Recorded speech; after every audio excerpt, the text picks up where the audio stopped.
인사합시다. 말씀에 기대를 거십시다. 오늘 10번째 욥기 강의 진짜 친구라는 제목으로 여러분과 함께 말씀의 은혜를 나누겠습니다. 한 30분 조금 넘게 말씀을 좀 나눌 건데 집중해 주실 수 있기를 바랍니다. 자, 오늘 여러분과 나누는 이 본문의 말씀은 우리가 상식적으로 알고 있는 욥의 친구들이 욥이 고난을 당했다는 이야기를 듣고 우스 땅까지 찾아오는 그 장면부터 본문이 시작이 됩니다. 11절을 보겠습니다. 여러분 11절 함께 나눠보죠. 11절 같이 시작. 그때에 욥의 친구 세 사람이 이 모든 재앙이 그에게 내렸담을 듣고 각각 자기 지역에서부터 이르렀으니 곧 대만 사람 엘리바스와 수아 사람 빌닷과 나맛 사람 소발이라. 그들이 욥을 위문하고 위로하려 하여 서로 약속하고 오더니. 이 구절에서 맨 마지막 절을 한번 보세요. 서로 약속하고 왔습니다. 자, 이 구절을 보면 여러분이 지금처럼 무슨 전화가 있기를 합니까? 아니면 이메일이 있기를 합니까? 전혀 그런 시대가 아니었잖아요. 아니었는데 서로 약속하고 왔다 하면 이런 상상이 드는 거죠. 이건 오늘날 우리가 생각하는 약속과는 다릅니다. 대단한 약속입니다. 인편을 통해서 약속한 거겠죠. 그런데 예를 들어서 서부동에 있는 우리들이 하수동에 있는 사람한테 사람을 보내서 인편으로 우리 몇 시에 만나자 이렇게 말했다면 그건 정말로 쉬운 것입니다. 그런데 이제부터 지명 이름을 여러분과 나눌 것인데 지명 이름을 생각해 보면 거의 충격적입니다. 보십시다. 우리는 1장 1절을 공부하면서 욥의 고향이 뭐라고 했어요? 우수라고 했습니다. 그렇죠? 그런데 기억을 되돌려 보십시다. 우수 땅이라는 것은 현대적인 지명으로는 정확하게는 알 수 없지만 학자들이 추측한다고 했습니다. 두 군데 정도로 추측한다고 했습니다. 하나는 아브라함의 고향이었던 갈대아 우르 쪽이었다. 이렇게 해석하는 학자가 있는가 하면 우르라고 하는 땅이 또 하나의 학설이 있는데 에돔 땅, 지금으로 얘기하면 요르단 남부입니다. 요르단 남부 쪽에 에돔이라고 하는 지역에 우르라는 장소가 고고하게 있기 때문에 성서 지리학과 고고학 쪽에서 발견되기 때문에 에돔 지역일 것이다라고 추측한다고 했습니다. 자, 보세요. 그러면 여러분들 지금 이 지명 이름이 생소할 테니까 제가 이렇게 해석을 오늘의 지명으로 바꿔서 얘기한다면 만에 하나 우수가 갈대아 우르 쪽이라고 한다면 지금의 갈대아는 항상 바벨론을 상징하는 거니까 지금의 이라크 쪽입니다. 이라크 쪽이면 이스라엘을 중심으로 해서 북쪽입니다. 이스라엘을 중심으로 해서 북쪽인데 북쪽 중에서 서쪽에 있어요. 갈대아 우르는 북서쪽에 있다. 큰 그림으로 북쪽에 있는 땅이다. 이렇게 보시면 됩니다. 그런데 에돔이라고 하는 땅은 예루살렘을 중심으로 해서 우리 이스라엘 중심으로 해서 밑에 있어요. 그러면 밑에 있다는 것은 남쪽에 있다는 뜻입니다. 갈대아우르는 북쪽에 있고 에돔은 남쪽에 있다는 뜻이에요. 그런데 제가 설교를 준비하다가 어느 쪽으로 우르를 더 많이 학자들이 지정하냐면 갈대아 우르 쪽보다 우수를 갈대아 우르 쪽보다 에돔 쪽으로 많이 얘기를 하거든요. 에돔 쪽으로. 그러니까 에돔이라고 선정합시다. 왜냐하면 여러분 헷갈리지 않도록 하기 위해서요. 에돔으로 설정하면 자, 예루살렘이라는 이스라엘 중심으로 해서 밑에 있는 땅이라고 생각하면서 설교를 들으십시오. 이걸 전제하겠습니다. 그런데 이제부터 약속하고 찾아왔던 욥의 세 친구의 고향을 살피겠습니다. 자, 욥의 고향이 어디라고 했는가 하면 에돔이라고 했을 때, 그러니까 요르단이라고 하는 것을 가정했을 때 욥의 세 친구의 고향을 살피겠습니다. 오늘 본문을 보는데 12절을 보겠습니다. 다시 한 번만 11절부터 봅시다. 11절에 보면 11절 중반절에 자 여기 나왔죠. 엘리바스, 빌다, 소발의 고향이 나옵니다. 그렇죠? 자, 첫 번째 엘리바스의 고향은 어디라고 되어 있어요? 대만 사람이다 이렇게 되어 있습니다. 그렇죠? 대만입니다. 여러분 이 대만이라는 이 땅을 기억해 주길 바라고요. 두 번째 다 한 다음에 합시다. 빌닷은 수아 사람이라고 했습니다. 맞습니까? 수아입니다. 그 다음에 마지막 소발은 나하마라는 지역에서 살고 있었다라는 것을 알게 됩니다. 그러면 이렇게 말합시다. 첫 번째 엘리바스의 고향부터 한번 생각해 보십시다. 여러분 엘리바스라는 이 사람의 고향이 대만이라고 했습니다. 대만은 성경에서 지금 우수가 에돔이라고 했잖아요. 우수가 조금 전에 에돔이라고 말하기로 했잖아요. 그러면 대만은 뭐냐면 에돔이라고 하는 땅보다 약간 밑에 있어요.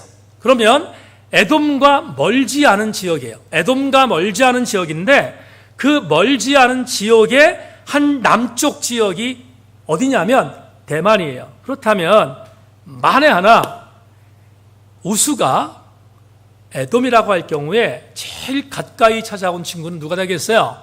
엘리바스가 될 것입니다. 가장 가까운 지근거리이기 때문에 그렇다 하는 것을 전제합니다. 두 번째, 빨리 지나갑시다. 그 다음에 엘리바스 다음에 그 다음에 나오는 친구가 누구였어요? 수아 사람 빌닷입니다. 여러분 수아는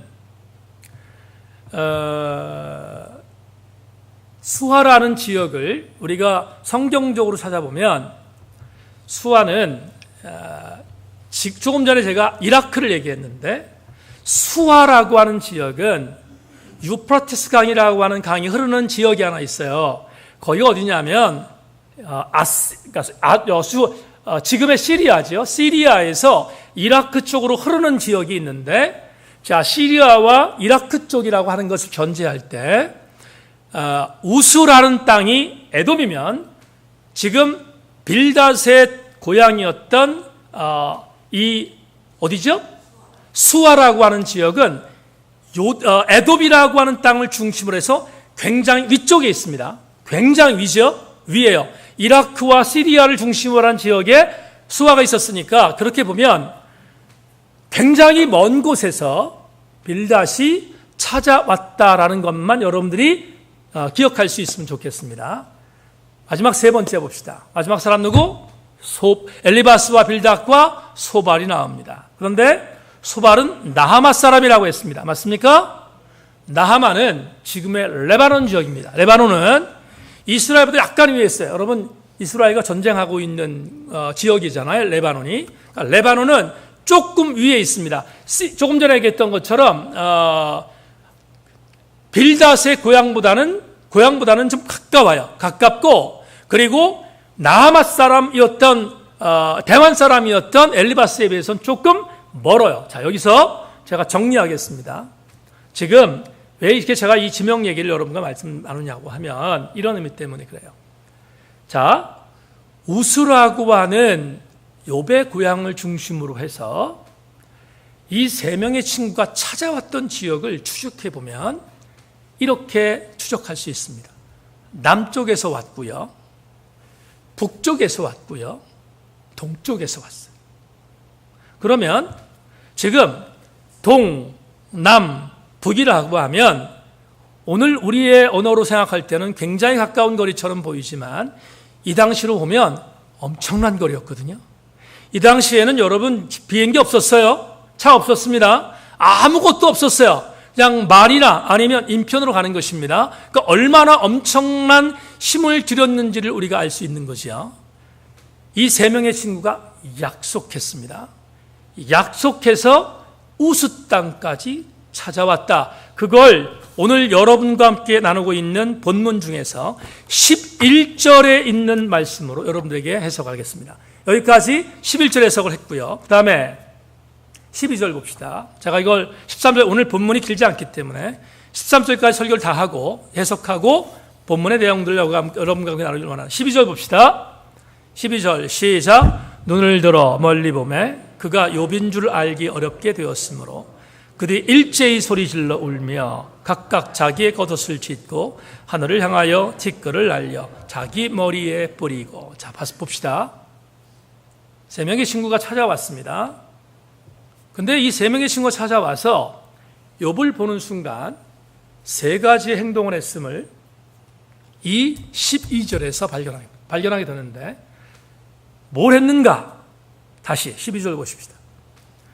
멀리서 욥을 봤는데 욥이 지금 피골이 상접했습니다. 그리고 악창이 났습니다. 냄새가 납니다. 맨 처음에 굉장히 부자였던 욥의 얼굴은 사라지고 정말로 험한 동물처럼 괴물처럼 바뀌어있는 욥을 봤어요. 본 뒤에 세 명의 친구들이 일제히 소리를 질렀습니다. 욥을 오래간만에 본 상태에 부른 그들은 세 가지를 했어요.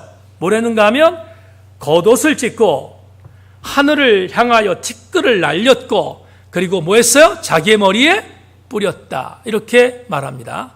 그러면 12절에 있는 말씀을 보면 12절에 있는 말씀에 대한 내용을 함축하면 이들은 욥을 보는 순간 경악한 것입니다. 이 사람이 내 친구 욥인가? 하는 생각에 경악한 것입니다. 경악해서 도저히 그를 알아볼 수 없을 정도로 슬피 울었다. 그게 12절에 기록되어 있는 말씀입니다. 마지막 13절을 읽겠습니다. 13절 다 같이 시작. 밤날 7일 동안 그와 함께 땅에 앉았으나 욥의 고통이 심함을 보므로 그에게 한마디 말하는 자가 없었더라. 여기 13절을 보면 두 가지가 나오는데 두 가지가 뭐가 나오는가 하면 이 세 명의 친구가 일주일 동안 욥과 함께 있었다는 것이 나오고요. 두 번째 뭐가 나오죠? 그에게 일주일 동안 있는 동안 한마디 말도 하지 않았다. 이렇게 나옵니다. 자, 그러면 제가 욥이라고 하는 이 성경을 연구하면서 여러분과 함께 약속한 게 뭐냐면 가능하면 이 최선을 다해서 여러분 욥기를 연구하면서 이게 비유적인 내용들이 굉장히 많기 때문에 비유가 있으면 그걸 여러분이 설명하기로 약속드렸지만 그러나 비유가 아닌 것은 그냥 문자로 해석하는 것이 가장 정직하기 때문에 문자적인 의미를 갖고 한번 해석하는 게 좋겠다 생각했는데 오늘은 비유가 아니라 문자적인 해석이 가장 정직한 해석 같아요. 그래서 정직한 해석으로 여러분 문자적으로 의미를 파악해 보기를 원합니다. 세 명의 친구가 우스 땅에서 고통당하는 친구를 찾아와서 친구에게 세 가지를 한 것입니다. 세 가지를 크게 세 가지 한 겁니다. 첫째는 울었고요. 두 번째는 일주일 동안 그와 함께 있었고요. 세 번째는 말하지 않은 것입니다. 그러면 제가 오늘 진짜 친구라고 제목을 정했죠.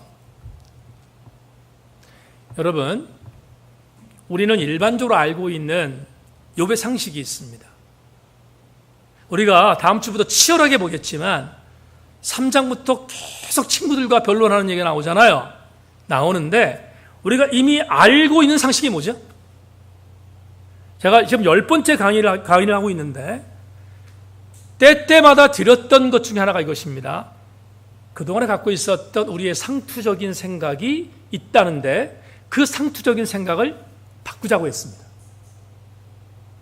그 상투적인 생각 중 하나가 뭐냐 하면 욥은 항상 진실이고 욥의 세 친구는 항상 진실이 아닌 것으로 알고 있잖아요. 우리가 알고 있기로는 욥의 친구들이 뭔가를 변론하면 욥이 대답했단 말이죠. 대답했는데 그 대답하는 과정 속에서 욥의 말은 항상 정답이고 욥의 친구의 말은 정답이 아닌 것으로 우리가 상투적으로 알고 있단 말이죠. 그런데 여러분과 함께 나누려고 하는 것은 제가 욥기서의 전반적인 것들을 같이 나누면서 여러분과 했던 얘기 중에 가장 많이 했던 것이 뭐냐면 이거였습니다. 욥에서 이미 갖고 있는 우리들의 고정관념을 바꿔보자고 했어요. 근데 오늘 첫 번째의 고정관념의 바꿈이 여러분과 함께 나눌 것 같은데 뭐냐 하면 이렇게 말합니다. 여러분, 욥의 친구들은 절대로 나쁜 친구들이 아니었어요. 욥의 친구들은 욥을 우리가 3장부터 보면 욥을 공격하기 시작하지만 분명히 공격해요. 변론해요. 싸워요. 그렇지만 욥을 찾아온 3명의 친구는 그렇다고 해서 나쁜 친구들이 아니었다는 거예요. 왜 나쁜 친구 아니었는가? 여러분 상상해 보세요. 이 먼 곳에서 자기의 친구가 고통당했다는 이야기를 듣고 불원 천리하고 찾아온 친구들이면 꽤 괜찮잖아요. 이런 친구들 얼마나 괜찮은 친구예요. 그리고 여러분과 다음 주부터 보겠지만 3장부터 치열하게 선포되어지는 욥의 3 친구가 말하는 내용들 중에서 결국은 하나님의 입장에서 바라볼 때 큰 그림에서 욥과의 논쟁은 다르지만 욥과의 논쟁에 있어서 빗나간 것들이 있어요. 그러나 나중에 살피겠지만 욥의 3 친구가 욥에게 했던 부분적인 이야기들, 예를 들어서 내 시작은 미약했지만 훗날 창대하게 될 것이라는 이 말도 틀린 말이 아니거든요. 그걸 적용하는 게 잘못된 것이지 틀린 말이 아니었다고요. 그렇다면 전제하는 것은 뭐냐면 욥의 3 친구가 말했던 모든 것들을 거부감을 갖지 말아야 돼요. 욥의 친구들은 절대로 나쁜 친구들이 아니었어요. 꽤 괜찮은 진짜 친구들이었다는 거예요. 오늘 여러분과 그 증거로 3가지를 대겠습니다. 첫째, 왜 욥의 3 친구가 정말로 괜찮은 친구였는가? 그 이유는 욥의 3 친구들은 욥의 고통에 대해서 공감했습니다. 뭐 했다고요? 공감했습니다. 그게 어디 나오는가? 멀리서 찾아와서 함께 울었습니다.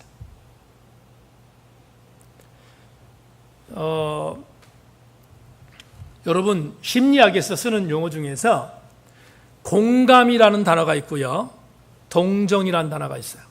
그런데 이 2가지 단어는 비슷한 것 같지만 전혀 다른 뜻입니다. 동정은 내 감정이 상대방에게 들어가는 거예요. 완전히 들어가는 거예요. 들어가는 겁니다. 그런데 공감은 내 의지는 있어요. 그런데 상대방의 입장을 생각해 주는 것입니다. 여기 말하는 동정은 내 주장까지 상대방에게 완전히 주는 거고요. 그리고 공감은 내 의지는 있지만 상대방의 생각을 내가 의지적으로 생각하는 것입니다. 그런데 잘 들으세요. 동정은 잘못하면 역효과가 나요. 왜냐하면 동정의 가장 큰 문제 중에 뭐냐면 저 사람보다 내가 위에 있다고 생각해요. 동정이라는 개념은 저 사람보다는 내가 위에 있으니까, 내가 좀 나으니까 내가 저 사람의 감정 속에 들어가서 저 사람을 살피겠다고 하는 서열이 생겨요. 그래서 여러분 웬만해서는 동정이라는 단어를 긍정적인 단어로 생각하지 않습니다. 그러면 건강한 사람들이 상대방의 내용을 같이 아파하는 가장 좋은 방법은 뭔가 하면 그건 동정이 아니라 뭐예요? 공감인 것입니다. 오늘 본문에 함께 울었다? 그리고 조금 전에 얘기했습니다. 운 것뿐만 아니라 와서요, 자기들의 겉옷을 찢고 하늘을 향하여 티끌을 날려 자기의 머리에 뿌렸다. 이게 뭐냐 하면 내 친구 욥이 당하고 있는 그 욥에 대한 것을 내가 받아들인다는 거예요. 내가 그 아픔을 같이 나누겠다는 거예요. 그런데 이건 절대로 동정이 아니라 공감이었어요. 공감. 자, 여러분 여기서 한 가지 여러분과 함께 나누고 싶은 것이 있습니다. 공감은 한 가지를 전제합니다. 내가 저 사람의 아픔을 같은 분모로 내가 이해하고 그 사람 쪽에 내한 것들을 내가 공감하겠다는 그 전제는 한 가지를 꼭 필요로 합니다. 이게 뭐냐 하면 느끼는 것입니다. 느끼는 것이 없으면 공감을 말할 수 없습니다.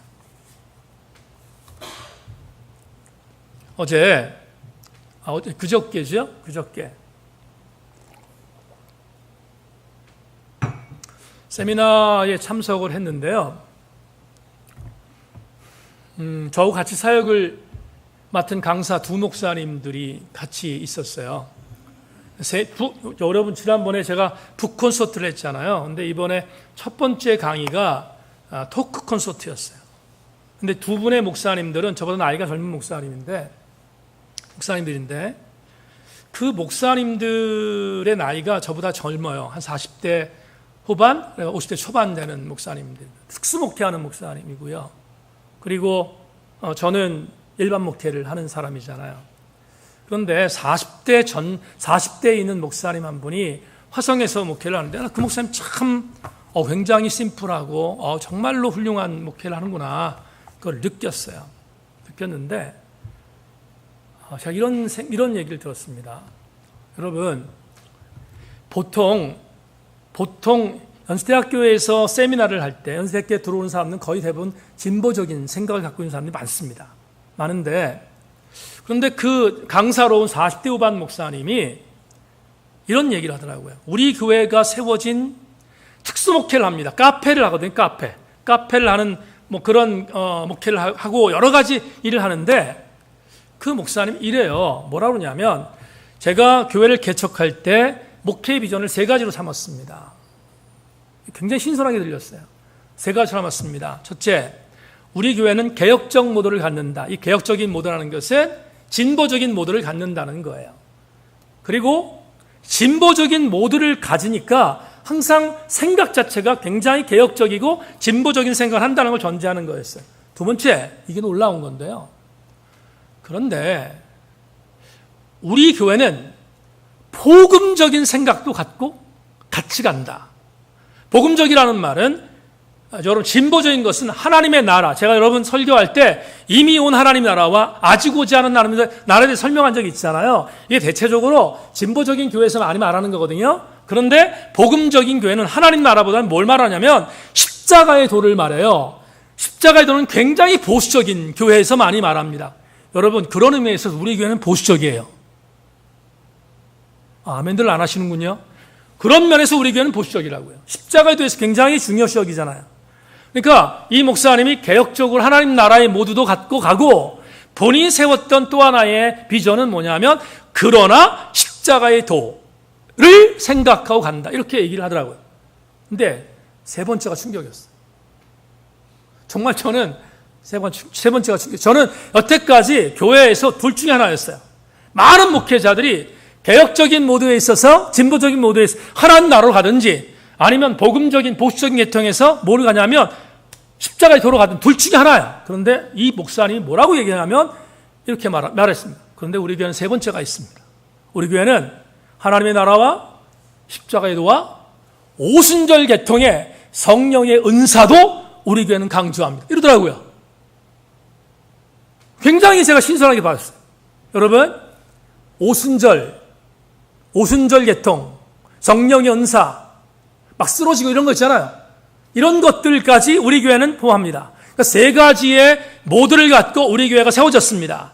그러면서 얘기하기를 뭐라고 말하냐면 우리 교회는 절대로 균형을 잃지 않으려고 합니다. 이렇게 말하는데 40대 후반의 목사가 그렇게 얘기하는데 아멘 했어요. 와, 너무 감동이 되더라고요. 근데 제가 이 얘기하려고 합니다.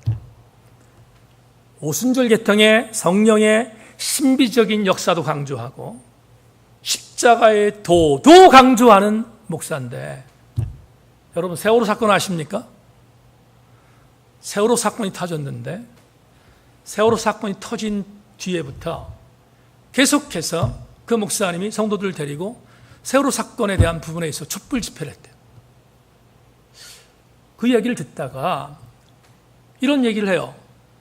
그런데 우리 교회 교우들 중에서 십자가의 도와 오순절 계통에 있는 성령의 사역을 사모하는 신자들이 내가 성도들을 데리고 세월호 집회를 나갔더니 두 가정이 떠나더라는 거예요.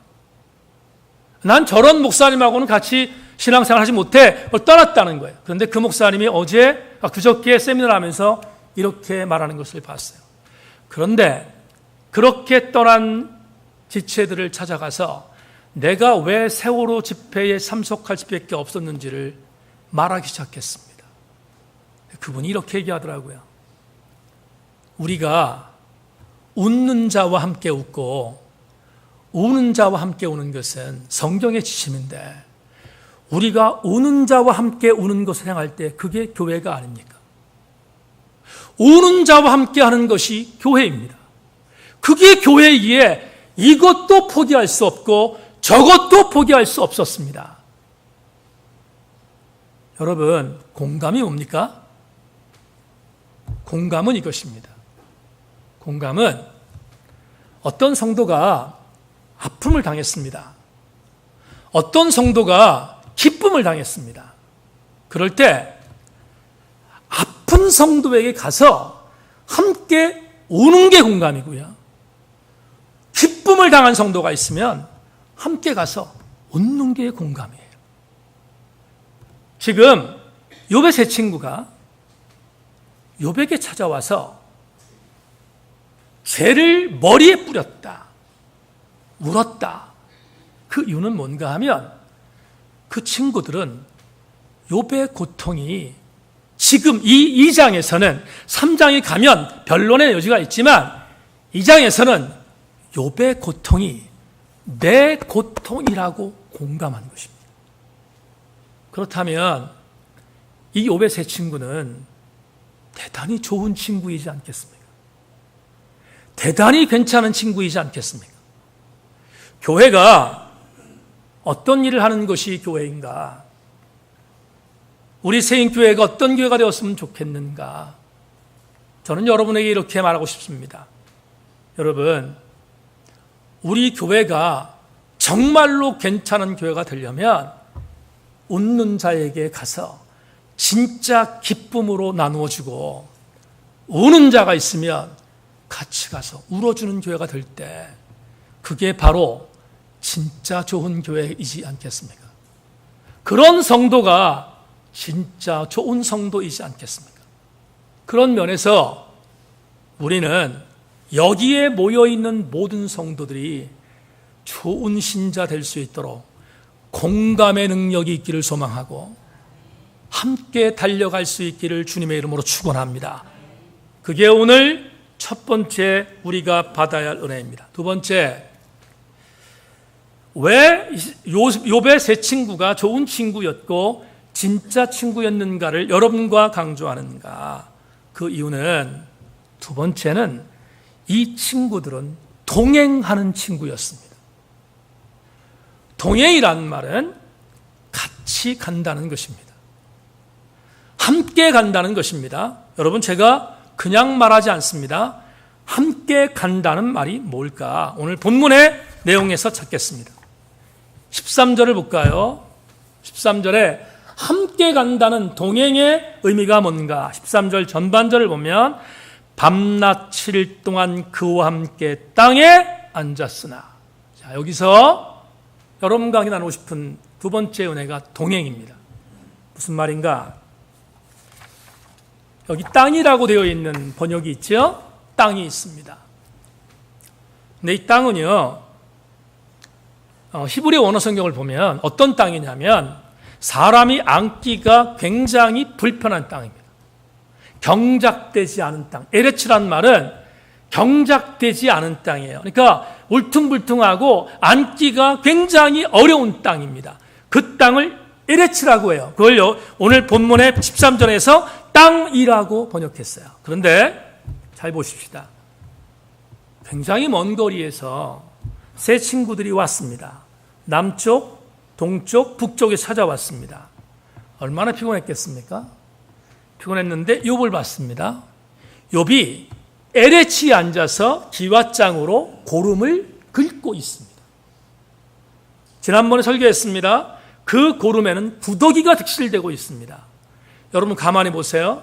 부더기가 득실되는 몸을 갖고 있었던 그런 욥이라면 팔레스타인의 지형으로 볼 때, 기후로 볼 때 옆에 갈 수 없습니다. 왜? 악취 때문에. 냄새 때문에 갈 수 없습니다. 그런데 오늘 본문에 보면 에레치란 땅에서 사람이 앉기가 불편한 그런 척박한 땅 에레치에서 무려 7일 동안이나 욥과 함께 있었습니다. 이것을 학자들은 동행이라고 해석합니다. 세 명의 친구는 왜 진짜 좋은 친구였는가? 욥이라고 하는 고통당하는 친구와 동행했기 때문이다. 성경은 말합니다. 신앙생활 하면서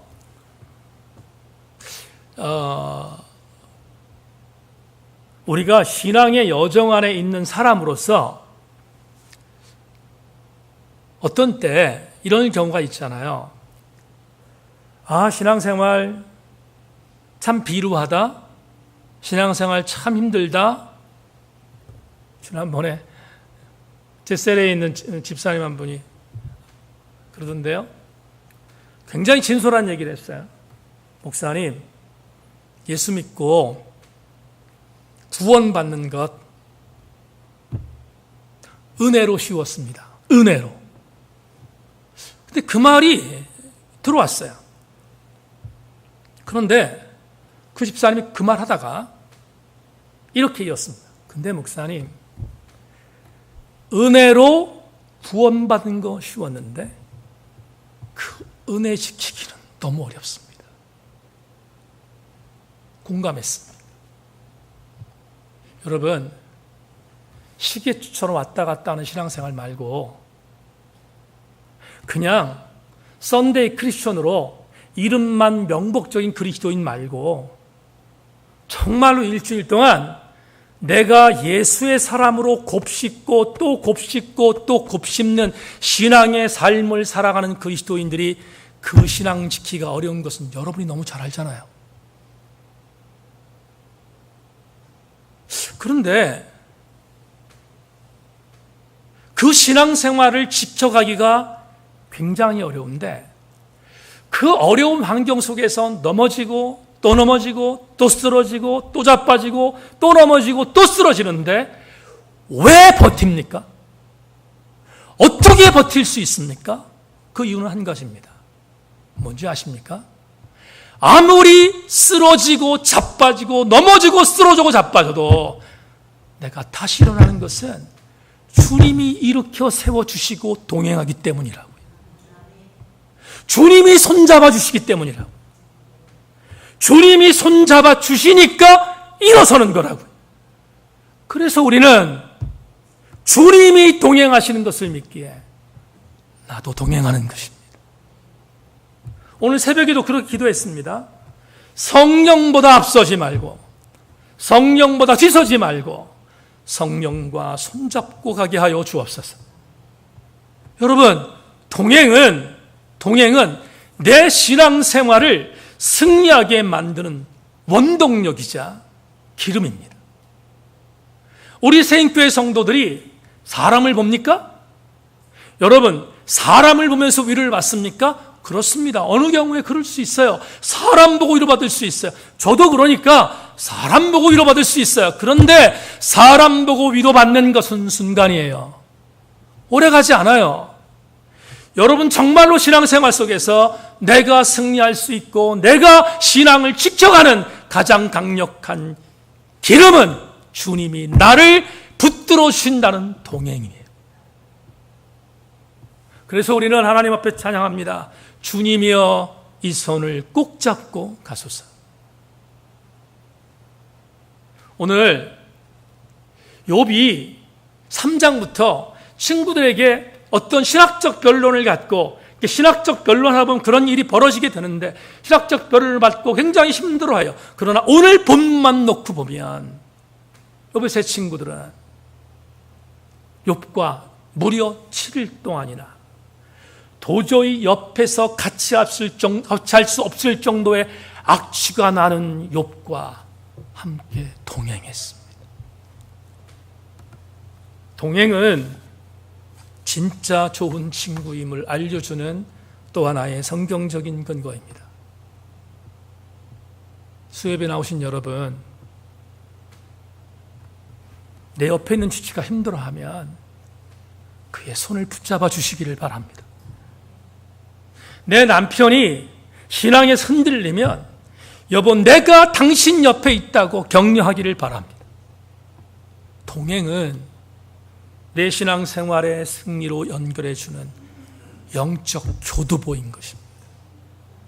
우리 모든 교우들마다 욥의 세 친구처럼 동행자 되기를 주님의 이름으로 축원합니다. 마지막 세 번째, 왜 욥의 세 친구들이 정말 진짜로 좋은 친구였는가? 마지막 13절의 하반절에 그 답이 있습니다. 13절 한번 다시 읽겠습니다. 밤낮 시작. 밤낮 7일 동안 그와 함께 땅에 앉았으나 욥의 고통이 심함을 보므로 그에게 한마디도 말하는 자가 없었더라. 세 번째, 욥의 세 친구들이 정말로 좋은 친구였던 이유는 이 친구들은 침묵으로 동의해 주었습니다. 말로 하지 않고 침묵으로 동의해 주었습니다. 여러분, 100마디의 말보다 한마디의 침묵이 더 큰 강력한 은혜인 거 아십니까? 이 세 친구들은 일주일 동안 그 냄새나는 친구 옆에서 떠나지 않았어요. 그리고 한마디도 말하지 않았어요. 이 말은 암묵적인 동의예요. 네 고통을 내가 이해한다는 것입니다. 말하는 것보다 더 소중한 것은 침묵하는 것입니다.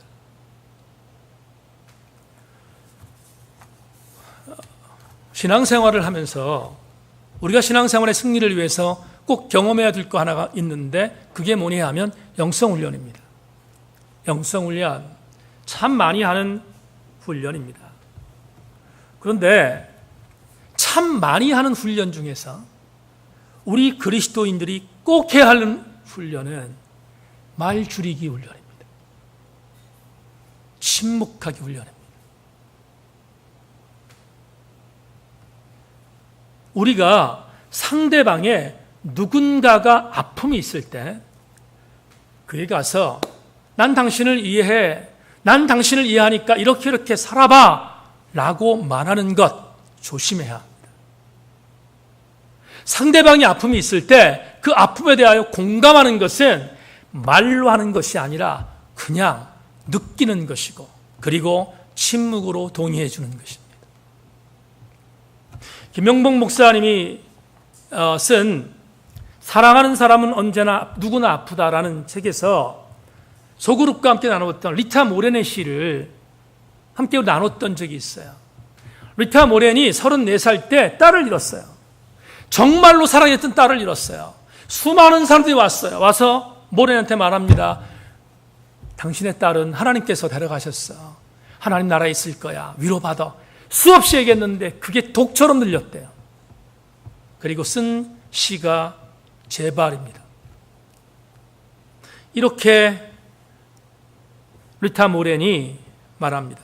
제발 내게 슬픔을 완전히 극복했는지 묻지 말아주세요. 나는 결코 완전히 극복할 수 없을 겁니다. 제발 그가 지금 있는 곳이 여기 있는 것보다 낫다고 말하지 마세요. 내 곁에 없는 것이 문제이니까요. 제발 더 이상 그가 아프지 않으니 됐다고 말하지 마세요. 왜 그 애가 고통받아야 했는지 아직 이해할 수 없답니다.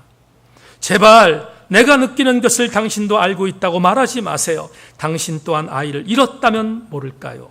제발 버티고 계속 살아가라고 말하지 마세요. 이렇게 버티고 있으니까요. 제발 좀 나아졌냐고 묻지 마세요. 상실의 아픔은 사라지는 것이 아니잖아요. 제발 하나님께서는 실수를 범하지 않으신다고 말하지 마세요. 그분이 일부러 이렇게 하셨다는 뜻이 아닌가요? 제발 적어도 그와 함께 34년을 살지는 않았냐고 위로하지 마세요. 당신은 당신의 아이가 몇 살에 죽어야 한다는 것인가요? 제발 하나님은 인간의 견딜 만큼의 형벌을 내린다고 말하지 마세요. 인내력의 정도를 누가 결정하나요? 제발 당신의 마음이 아프다고만 말해주세요. 제발 그 아이를 기억하고 있다고만 말해주세요. 진실로 기억하고 있다면요, 제발 내가 말하고 싶을 때 그 말을 들어주세요. 그리고 제발 내가 울어야 한다면 울도록 내버려 두세요.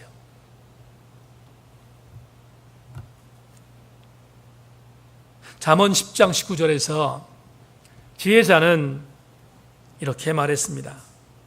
말이 많으면 허물을 기 어려우나 그 입술을 제어하는 자는 지혜가 있느니라. 우리 예수 그리스도인들이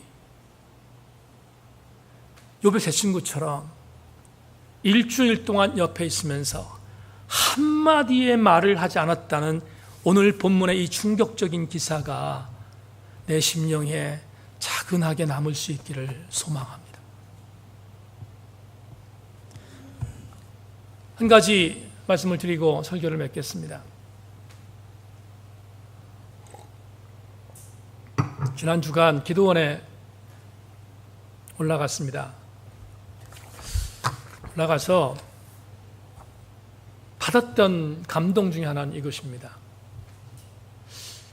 기도굴에 들어가서 기도를 하다가 보통 기도굴에 들어가면 막 통성으로 기도하고 소리치며 기도하고 합니다. 그런데 기도굴에 들어가서 소리치지 않았습니다. 그냥 조용히 침묵하며 기도했습니다.